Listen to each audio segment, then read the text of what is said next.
Hi everyone, in front of me I've got a Motorola Moto G34 and let me share with you how to change date and time on this device. So let's start with opening the settings, and here we have to scroll to find the system. Now let's tap on date and time and tap on those switchers to turn off the automatic options. Now you can freely tap on date and choose the date from the calendar. The same situation with the time, just set it on this clock and confirm it with OK, of course.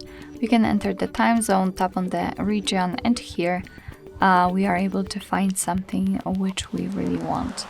So after finding the region, just tap on it, and as you can see, it will be immediately activated and applied. Here we can decide what kind of clock format we want to use, so the 12-hour format which is currently applied or 24-hour one. So this is the manual customization, and now you can also customize everything. I mean, set it back to the previous options. So just by using those switchers, we can set the time zone, and the date automatically. Alright, so that will be all. Thank you so much for watching. I hope that this video was helpful, and if it was, please hit the subscribe button and leave the thumbs up.